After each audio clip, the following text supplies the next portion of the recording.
Hello बच्चों, तो आज हम लोग स्टार्ट करने वाले हैं सीआरटी का। ठीक है, सीआरटी के बारे में जो आप जैसे मतलब जिस तरीके से डिटेल में मैं पढ़ाऊँगा ना, उस तरीके से पढ़ने में आपको ज़रूर मज़ा आएगा। ठीक है, सीआरटी के बारे में सारी डिटेल्स पढ़ेंगे, एक्सरेज भी देखेंगे, एमआरआई भी देखेंगे। ठीक है, काफ़ी चीज़ें डिटेल में पढ़ेंगे और एकदम हिंदी इंग्लिश मिक्स लैंग्वेज में पढ़ेंगे। ठीक है,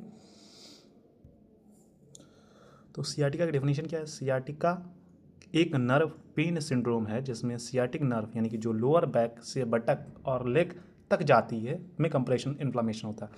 मतलब बेसिकली अगर सामान्य भाषा में कहें, इससे रेडिएटिंग पेन होता है जो बैक से बटक, बटक से थाई, थाई से काफ मसल से फुट तक जाता है। ठीक है, तो अगर सामान्य भाषा में बात करें तो sciatica is a sciatica is a disease characterise by the compression of the sciatic nerve. ठीक है, सिंपल सिंपल मीनिंग। तो इट मतलब ये इसकी वजह से रेडिएटिंग पेन होता है। It generates radiating pain from the buttock to thigh to calf massage to the foot. ठीक है, बात करें अगर इसके मोस्ट कॉमन कॉजेज क्या है? Lumbar disc herniation. हर्निएशन क्या होता है? मतलब डिस्क का हर्निएशन, मतलब डिस्क के बीच में जो स्पेस होता है उसके बीच में एक जेली लाइक सब्सटेंस होता है, वो थोड़ा निकल जाए, उसे हर्निएशन कहते हैं। सबसे ज़्यादा यही कारण इसका होता है। स्पाइनल स्टिनोसिस, कैनल का नैरो होना। देखो जो जहाँ से मतलब स्पाइनल नर्व्स निकल रही हैं, वो जो नली है वहाँ पर नैरो हो जाए। स्पॉन्डोलाइस्थेसिस, वर्टिब्रा स्लिप हो जाना। मतलब जो एक वर्टिब्रा दूसरे वर्टिब्रा के ऊपर होती है उसके बीच में थोड़ा स्पेस होता है, वो एक के ऊपर एक स्टक, मतलब जैसे डब्बा नहीं रखते उस तरीके से रखी होती हैं, वो आपस में एक दूसरे से स्लिप हो जाए, तो वहाँ पर भी। प्रीफॉर्मिस सिंड्रोम, प्रीफॉर्म मसल्स नर्व्स को कंप्रेस करती है। प्रीफॉर्मिस सिंड्रोम क्या होता है? प्रीफॉर्मिस मसल्स होती है जो बटक रीजन में होती है, वो क्या करती है? वो इस मसल्स मतलब वहीं पर मसल्स को दबा, मतलब ये नर्व को दबा देती है। और कारण है, चोट लगने के कारण भी हो सकता है, ट्यूमर्स या कि वहाँ पर कोई ट्यूमर वगैरह हो गया उसके कारण भी हो सकता है। अब बात करेंगे सिम्टम्स की। रेडिएटिंग पेन बैक से लेग के पीछे तक जाता है। इसका जो पेन होगा, खास बात ये है कि मतलब बटक रीजन से नीचे टो तक होगा। सिर्फ बटक रीजन में हो रहा तो नहीं, सिर्फ नी जॉइंट तक हो रहा तो हो सकता है प्रीफॉर्मिस मसल्स की वजह से हो, क्योंकि वो पूरा वहाँ तक है। तो अगर जो दर्द है वो यहाँ से शुरू होकर बटक रीजन से शुरू होकर नीचे तक जा रहा है तो समझ जाओ वो सियाटिका हो सकता है। ठीक है, नमनेस, टिंगलिंग माने सुन्नपन और झुंझुनी। नमनेस माने सुन्नपन और टिंगलिंग माने झुंझुनाहट हो सकती है। Muscle weakness specially force dorsiflexion, मतलब पैर को चलाने में थोड़ा इलेक्ट्रिक शॉक टाइप पेन, ऐसा लगेगा एकदम, मतलब एकदम इलेक्ट्रिक, जैसे इलेक्ट्रिक शॉक नहीं लगता, एकदम झटका लगता हो उस तरीके से पेन होगा यहाँ पर। ठीक है, पेन सिटिंग में बढ़ता है, वॉकिंग से रिलीफ मिल सकता है। इसमें क्या होता है? पेन जो होता है अगर आराम करोगे तो आपको बढ़ेगा, और वॉकिंग से रिलीफ मिल सकता है, वॉकिंग से आपको रिलीफ मिलेगा। ठीक है, mnemonic PTNVW, pain, numbness, tingling और वीकनेस देखने को मिलती है। ठीक है, डायग्नोसिस की बात करें तो क्लिनिकल एग्जामिनेशन में SLR टेस्ट करते हैं। SLR test patient supine position में अफेक्टेड लेग को 30 से 70 डिग्री एलिवेट करते ही शार्प रेडिएटिंग पेन होगा तो पॉजिटिव है। डिस्क प्रोलैप्स स्ट्रांगली सस्पेक्टेड, यहाँ पर डिस्क अगर प्रोलैप्स, डिस्क मतलब डिस्क में कोई गड़बड़ है तो उसको हम लोग पता लगा सकते हैं। SLR कैसे होता है उसके डायग्राम आगे बताएं। क्लोज SLR, नॉर्मल लेंथ उठाने पे पेन दूसरी लेग में हो जाए, सीवियर डिस्क लिएशन। क्रॉस SLR में क्या होता है? इस टांग को उठाया और दूसरी टांग में बहुत तेज दर्द होने लगे, मतलब इस टांग को SLR करना। SLR कैसे करते हैं उसके डायग्राम सही तो मैंने समझाया, तो वो चिंता करने वाली बात नहीं। एक पैर को उठाया, दूसरे पैर में बहुत तेज से दर्द होने लगे, जिस पैर को उठाया उसमें तो दर्द हो ही रहा है, साथ में दूसरे पैर में भी होने लगे, तो बहुत ज़्यादा खतरनाक बीमारी ये है SLR टेस्ट। देखो पैर को लेना है, इस तरीके से लेटना है। ये देखो डिस्क बल्ज यहाँ पर दिखाया गया, डिस्क जो हो गई वो बल्ज हो गई, हल्की सी टेढ़ी हो गई। SLR टेस्ट कैसे करते हैं? पहले आप मतलब सुपाइन पोजीशन में लेटाना है, फिर एक टांग को 30 से 70 तक उठाना है। 30 से 70 तक उठाने में दर्द हो रहा है।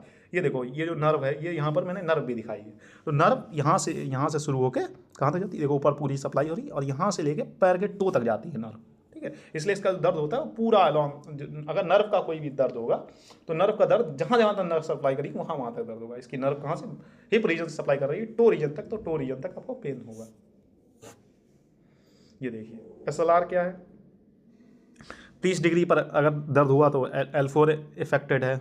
अगर 45 पर हो रहा है तो पाउल्स पेन है। 45 degree for compression neurogenic causes of back pain हो सकता है। अगर 90 डिग्री पर दर्द हो रहा है, मतलब पहली बात तो 30 से 70 के बीच में दर्द होगा, no pain at 90 mechanical cause of, no pain at 90 mechanical cause of back pain, मतलब अगर 90 डिग्री पर भी दर्द नहीं हो रहा है तो मतलब कोई ना कोई आपको चोट लगने के कारण है, मैकेनिकल मतलब इंजरी हुई है, कोई मतलब नर्व वगैरह कंप्रेशन नहीं हुआ, ये बात समझ लीजिए। इसके बाद कैसे तरीके से SLR टेस्ट करने, the slate SLR is a physical examination that assess the nerve root irritation in the lower back, it's also known as Lasegue test. ठीक है, अब कई बच्चे कंफ्यूज होते हैं सर लैसिक टेस्ट क्या होता है, लैसिक टेस्ट कुछ नहीं होता है, SLR टेस्ट को ही लैसिक टेस्ट कहते हैं। ठीक है, how to perform the test, have the patient lie on the back with their head slightly raised, ensure the hips and the legs are the neutral, मतलब जो उसका हिप हो और लेग्स वो न्यूट्रल मतलब एक समान जगह पर हो। Slowly raise the patient affected leg by the flashing the hip without while keeping the knee straight, knee मुड़नी नहीं है। ठीक है, नी को स्ट्रेट रखना और उसकी पैर को जैसे इसमें उठाया जा रहा है बी वाले में उस तरीके से उठाना है। ठीक है, ये जो है उसे कहते हैं एक्टिव वाला, जो पीछे मैंने दिखाया था आप लोगों को, जो पीछे दिखाया है ये यहाँ पर, ये पैसिव, मतलब ये पैसिव है, ये एक्टिव है। पैसिव मतलब दूसरों की सहायता से, ये बिना सहायता से हो रहा है किसी की तो पैसिव हो गया। ठीक है, ये पैसिव हो गया, वो एक्टिव है। ठीक है, if the pain occurs stop raising the leg and record the angle at which the pain occurs, अगर जितने एंगल पर दर्द हो रहा है उस हिसाब से हम लोग पता लगाते हैं कि L4 में हो रहा है, L5 में हो रहा है, S1 में हो रहा है। ठीक है, बेसिकली इसमें L4 L5 का ही पता लगता है normally. Repeat the test with the patient knee flexed, अब नी को मोड़ के थोड़ा सा फिर देखेंगे दर्द हो रहा है कि नहीं हो रहा। इमेजिंग में हम देखो इसकी मतलब खास कुछ इमेजिंग का कुछ खास MRI वगैरह करोगे तो लेजन्स वगैरह होंगे तो दिख जाएंगे। ठीक है, नर्व कंप्रेशन ज़्यादा दिखता नहीं है मतलब, तो MRI इन्वेस्टिगेशन ऑफ चॉइस है। एक्सरे करा सकते हो, अलाइनमेंट फ्रैक्चर वगैरह हुआ तो उसके लिए हो सकता है। CT माइलोग्राफी इफ़ MRI कॉन्ट्राइंडिकेट है, किसी कोई कारण की वजह से MRI मतलब डॉक्टर ने मना किया तो वहाँ पर आपको CT माइलोग्राफी करानी चाहिए। ठीक है, अब कब आपको मतलब वैसे तो जांच मतलब इसमें जांच का कोई ज़्यादा सिम्टम्स नहीं होता कि CT MRI कराने के नहीं, SLR कर सकते हो, लैसिक टेस्ट कर सकते हो, तो वहाँ से ही पता लग जाएगा। लेकिन कब आपको इमेजिंग करानी है वो उन कंडीशन को देखते हैं। तो red flag symptoms immediate imaging required, इसमें आपको जरूर MRI और CT करानी है। तो ब्लैडर या बाउल लॉस हो रहा है, कॉर्डा इक्विना सिंड्रोम आ रहा है कि मतलब उसकी मतलब ब्लैडर और बाउल रुक नहीं रहा है। ब्लैडर और बाउल का मतलब होता है मतलब पेशेंट बेड पे लेटे टॉयलेट कर रहा है, लेटे पॉटी कर दे रहा है, तो वो कॉर्डा इक्विना सिंड्रोम है। तो वहाँ पर आपको इमेजिंग करानी की मतलब रीजन तो पता है कि क्या कारण है। रैपिडली इंक्रीजिंग वीकनेस मतलब मसल्स में लगातार वीकनेस बढ़ती जा रही है, आप दवाइयाँ दे रहे हैं फिर भी आराम नहीं मिल रहा है। ठीक है, फीवर प्लस बैक एट, अगर दर्द साथ में बुखार भी आ रहा है तो समझ जाओ कोई इन्फेक्शन वगैरह हो सकता है नर्व वगैरह में इन्फेक्शन हो रखा, तो वहाँ पर आपको इमेजिंग जरूर करानी चाहिए। ठीक है, ये इंपॉर्टेंट है।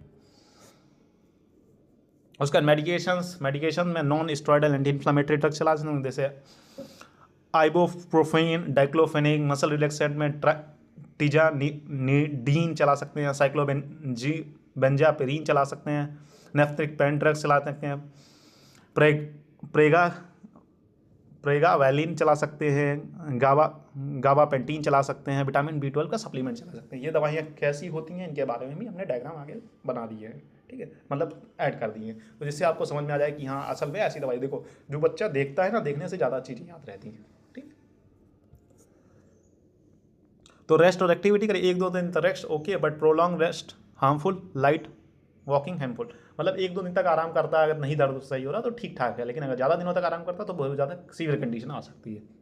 Avoid forward bending, heavy lifting, अब आगे की ओर झुकना को देखो दर्द हो रहा तो दर्द ये नहीं दर्द हो रहा है तो बार बार दर्द को उकसाओ नहीं, फॉरवर्ड बेंडिंग को रोको और ज़्यादा वजन को उठाने से बचो। ठीक है, फिजियोथेरेपी करा सकते हैं, मैक किंजे एक्सटेंशन एक्सरसाइज करा सकते हैं, हैमस्ट्रिंग स्ट्रेचिंग कर सकते हैं, कोर स्ट्रेंथिंग कर सकते हैं, या जो मतलब ठंडा या गर्म मतलब जो थैला नहीं आता उससे सिकाई कर सकते हैं, उससे भी आराम मिल सकता है। ठीक है, तो नॉर्मल है, दवाइयाँ तो चलानी पड़ेंगी। इंजेक्शंस में अगर बहुत ज़्यादा सीवियर कंडीशन है तो एपिड्यूरल स्टेरॉइड इंजेक्शन चलता है, use where the pain is severe और फिजियोथेरेपी से रिलीफ ना मिले। ये तब करते हैं जब फिजियोथेरेपी से बिल्कुल आराम ना मिल रहा और पेन बहुत ज़्यादा सीवियर हो, तो एपिड्यूरल स्टेरॉइड मतलब एपिड्यूरल स्टेरॉइड में स्टेरॉइड का इंजेक्शन लगा देते हैं। ठीक है, नॉर्मल एनेस्थीसिया भी वगैरह इस्तेमाल कर सकते हैं।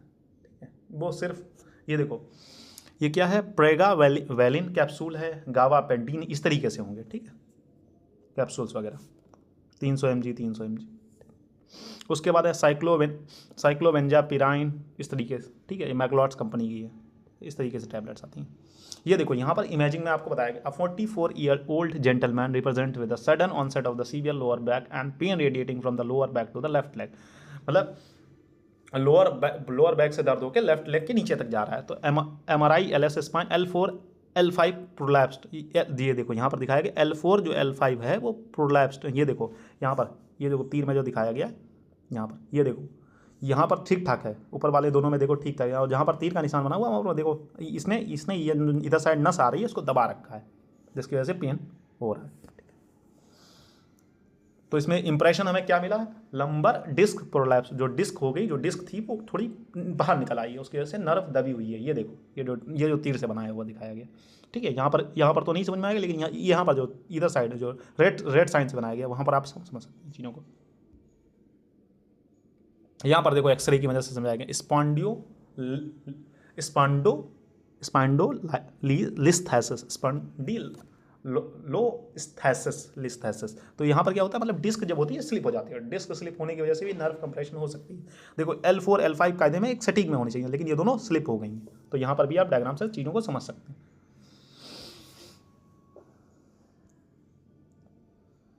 ठीक है बच्चों, तो आज के लिए इतना ही रखते हैं, मिलते हैं नेक्स्ट लेक्चर में, तब तक के लिए हैव अ नाइस डे। हमारा यूट्यूब चैनल है, तो आप इसे अगर और ऐसी इस तरीके की वीडियो चाहिए तो आप सब्सक्राइब करें और हमारे साथ